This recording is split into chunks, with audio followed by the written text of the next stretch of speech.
services? Definitely investment in public services, because I feel like the country's a bit of a shambles at the moment in terms of public services. You could go on for days talking about different things that need investment, but tax cuts are nowhere near what needs to be, prioritised in this day and age.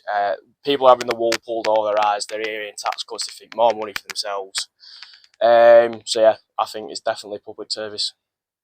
I say definitely investment in public services, because NHS shambles all across the board. It's all just a bit of a show, to be honest.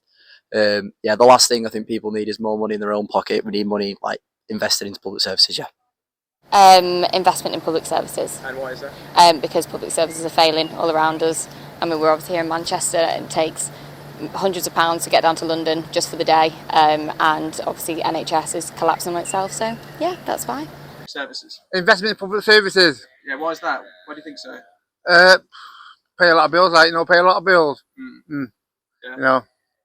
Definitely, it would be for public services, for the people, not for the rich. And I want to say one other thing is that, tax cuts, of course, benefit the rich primarily, but also sometimes taxes benefit the rich too, because sometimes those taxes go to fund those industries that they are profiting from.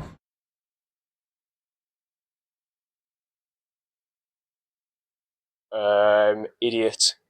Wrong'un. He thinks he knows what he's on about when it comes to what's best for the country. And when you look at his peers and stuff like that, even the opposition, none of them know what's best. They're all waffling. They sort of like play off each other, it seems. It seems more like one person says one thing, the other person says the opposite, and try and pull people's attention to the things that don't matter. And the smaller details in things are being sort of cast aside, and it's more about general, like, what do people want to hear rather than what's best for the people. Yeah, he's got probably all the charisma of a brush, probably. Like I said, not relatable at all. At least in my lifetime, in terms of leaders of all parties, just Farage, Starmer, and Sunak. It's like Carlin, Foster's, and I don't know, Magnus. Yeah. Yeah. So, can you describe Rishi Sunak in a few words? Small, damp, and inefficient. Why do you think that? Because of the way he behaves, his policies, the way he treats his constituents and the nation, and the way he sort of just neglects what really matters to the country and the struggles that everyone's going through at the moment. And he stood out in the rain and got really wet. Not too bad. It's not too bad. He's all right. Yeah. Why do you think that?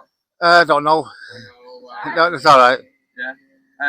Yeah, I mean, obviously Sunak, as a Tory, is representing the rich. He's representing the interests of the ruling class and those in power.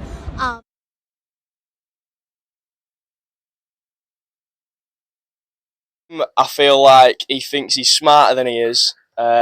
He doesn't have an idea of what the average person needs when that is sort of like the audience that he's appealing to.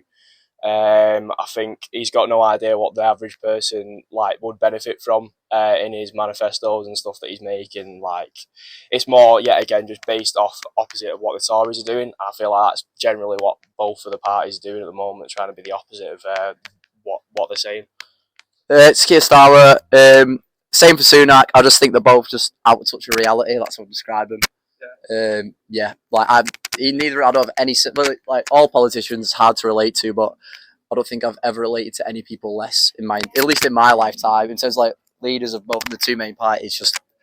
I'd say Starmer's best of a bad bunch, but the bunch is pretty rancid. Yeah.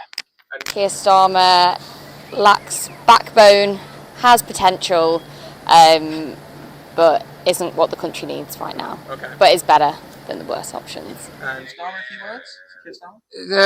It's not too bad. He's all right.